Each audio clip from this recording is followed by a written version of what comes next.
Official. Okay. Morris, thanks for joining me for another episode of the Great Red Capital Gain Shark. And today I wanted to ask you some questions about why so many FedEx contractors are interested in installment sale trusts and how those transactions kind of work. Well, that's a good question, Christian.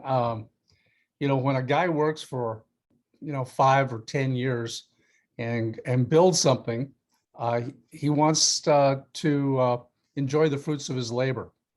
And as you and I know, the capital gains tax that comes about as a result of a sale like that chisels away at that wealth that he has created.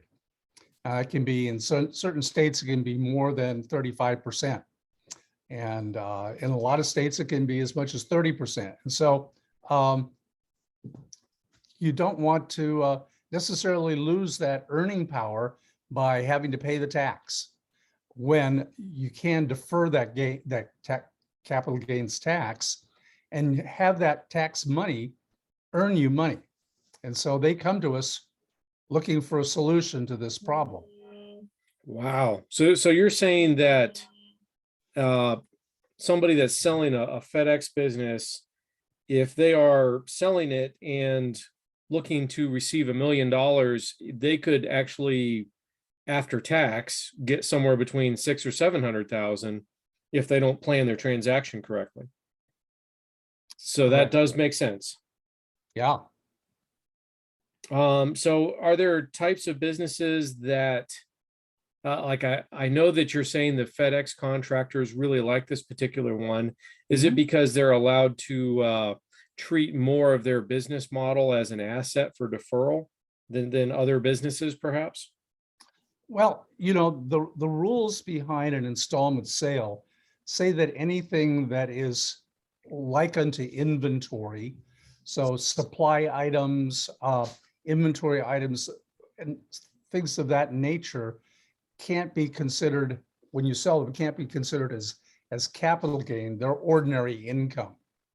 But everything else, the way you've built the business, the value of your business, can be considered capital gain. Wow. Okay. So for FedEx contractors, then they'll typically have routes that they're assigned, and they'll have vehicles, and all of that can be a mechanism that's deferred when they sell to the person that wants to buy it from them. A lot of it can be deferred. There's some elements of fiscal assets like trucks and whatnot that will have to have some recapture element to it, but we try to preserve that. We try to position the sale of the assets so a majority of that sale is capital gains.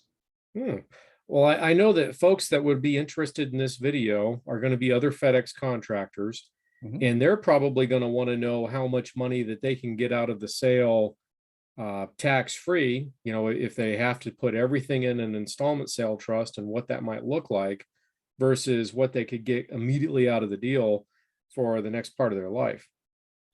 Well, first of all, I just want to make a little correction. It's not tax-free, it's tax deferred.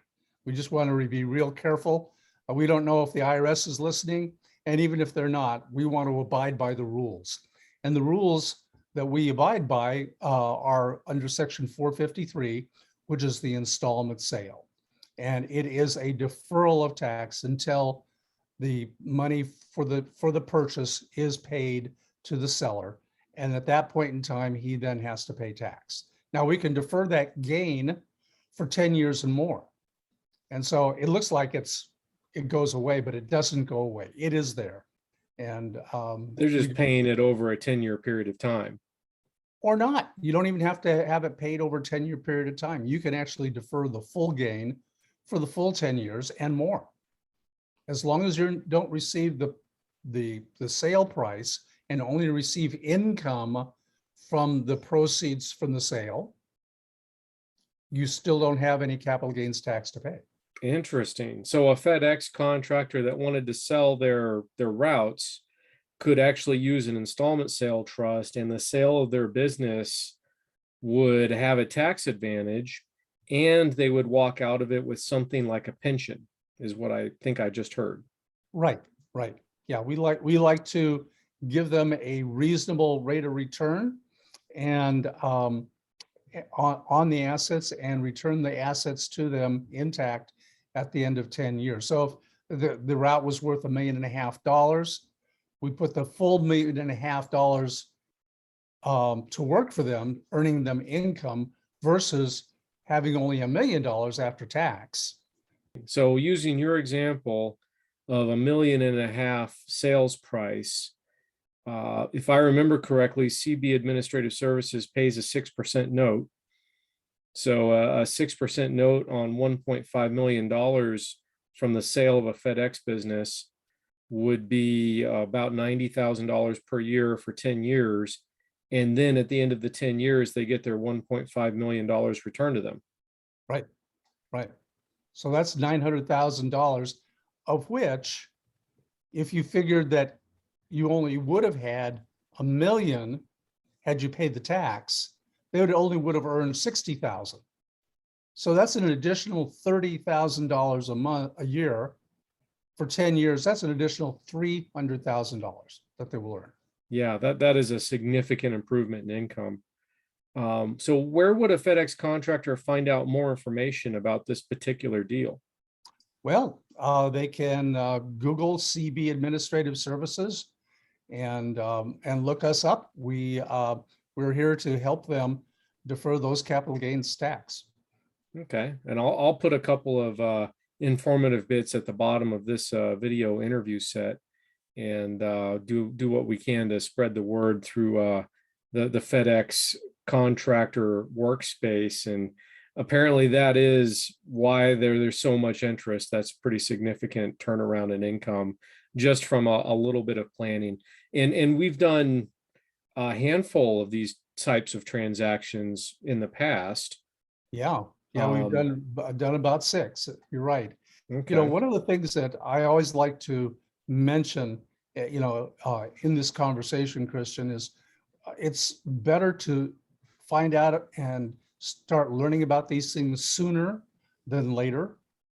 And the reason I say that is if you get involved in the contracting of your sale, you're not going to have the bandwidth to now go look for and vet out a strategy such as the Installment Sale Trust that we deploy.